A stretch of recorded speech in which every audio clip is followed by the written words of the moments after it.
इसके बाद हम देखते हैं कि वेडनेसडे अपने रूम में आती है और एक जगह बैठकर उस तस्वीर को घूरने लगती है कि आखिरकार 25 साल पहले उस लड़के की माँ ने उसकी तस्वीर क्यों बनाई। इसके बाद उसके मन में इस एकेडमी के लिए बहुत सारे ख्याल उठ रहे थे कि आखिरकार वो उस एकेडमी में आकर इस दुनिया के लिए खतरा कैसे बन गई और एक मॉन्स्टर उसे क्यों बचा रहा है, और साथ ही उस केस के बारे में भी सोच रही थी जो उसे पुलिस रिपोर्ट में मिला था उसके पिता के खिलाफ। और अगले ही दिन पुलिस उस एकेडमी में आती है वेडनेसडे से पूछताछ करने, क्योंकि वेडनेसडे ने रिपोर्ट करवाई थी। तभी प्रिंसिपल पुलिस ऑफिसर से कहती है कि आप इस लड़की का भरोसा मत कीजिए, इससे अक्सर दौरे पड़ते रहते हैं और हम इसका इलाज भी करवा रहे हैं, और इसकी बात को गलत साबित करने के लिए मैं भी उस स्टूडेंट को बुला के लाती हूँ। और तभी वो पुलिस ऑफिसर से कहती है कि जंगल में कुछ तो गड़बड़ है, जो इतनी सारी हत्याएं जंगल में हो रही है।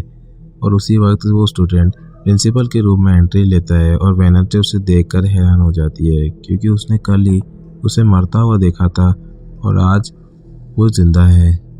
और अगले ही दिन हम देखते हैं कि डॉक्टर वेडनेसडे से पूछती है कि आखिर तुमने ऐसी अफवाह क्यों फैलाई, क्या तुम लोगों की अटेंशन पाना चाहती हो। तो वेडनेसडे उस डॉक्टर से कहती है कि मुझे पता है मैंने क्या देखा है और मुझे तुम्हें बताने की कोई ज़रूरत नहीं है। अगले दिन वेडनेसडे को पता चलता है कि उस लड़के को स्कूल से बाहर निकाल दिया है।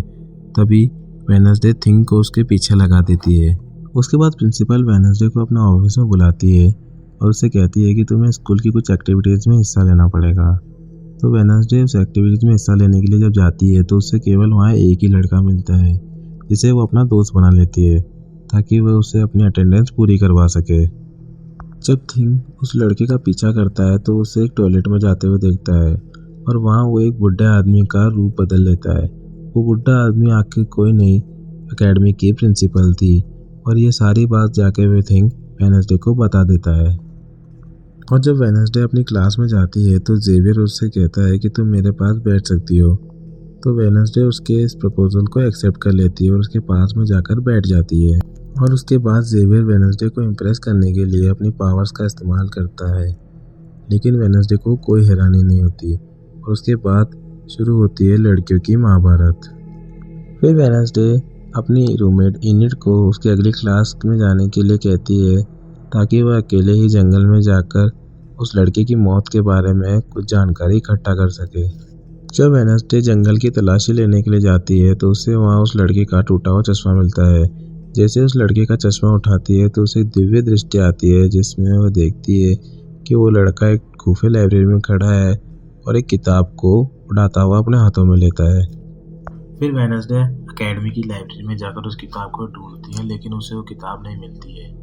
फिर वेडनेसडे को याद आता है कि जेवियर उस लड़के का ही रूममेट था, इसीलिए वो जाकर उसके कमरे में उस किताब को ढूंढती है। जब उस कमरे में पहुंचती है तभी जेवियर भी वहां आ जाता है, तो वेडनेसडे और थिंग वहां छुप जाते हैं। तभी बियांका भी उस कमरे में आ जाती है और जेवियर से पूछती है कि आखिरकार तुम्हारी प्रॉब्लम क्या है, तुम मुझसे नाराज़ क्यों हो, और उसे पैचअप करने के लिए कहती है, क्योंकि वह पिछले साल रिलेशनशिप में थे। लेकिन जेवियर मना कर देता है। तभी वह सारा इल्ज़ाम वेडनेसडे पर डाल देती है, वेडनेसडे की वजह से तुम मुझे छोड़ रहे हो। तभी वह जेवियर को बोलती है कि कल मैं तुम्हें और वेडनेसडे दोनों को कंपटीशन में हरा दूंगी और अपने आप को साबित करूंगी कि मैं सबसे ज़्यादा बेस्ट हूँ। और ये बात सुन के वेडनेसडे का ईगो हर्ट हो जाता है और ये डिसाइड करती है कि वह कल कंपटीशन में हिस्सा लेगी ताकि वो उसे सबक सिखा सके।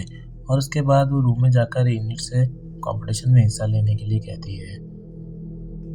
अगले दिन कंपटीशन शुरू होता है और प्रिंसिपल सभी को रूल समझाती है। प्रिंसिपल कहती है कि ये एक नो रूल कंपटीशन रहेगा, इसमें कोई रूल नहीं होंगे, जो भी गुफा में पहले जाकर झंडा लेकर आएगा वो जीतेगा। जब वेडनेसडे अपना झंडा लेकर जा रही होती है तभी उसे एक दिव्य रोशनी आती है, जिसमें वो वहाँ अपने जैसी एक लड़की को देखती है। वो लड़की उसे कहती है कि वो चाबी तुम ही हो, और उतने में ही वेडनेसडे होश में आ जाती है और देखती है कि वो बहुत ही ज़्यादा लेट हो चुकी है और वो भागते हुए अपनी बोट की तरफ जाती है।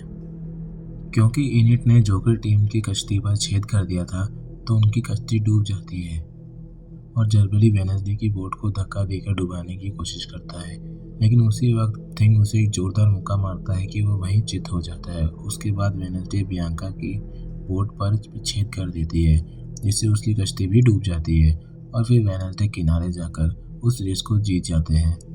रेस हारने की वजह से बियांका उस पर और ज़्यादा चिढ़ जाती है।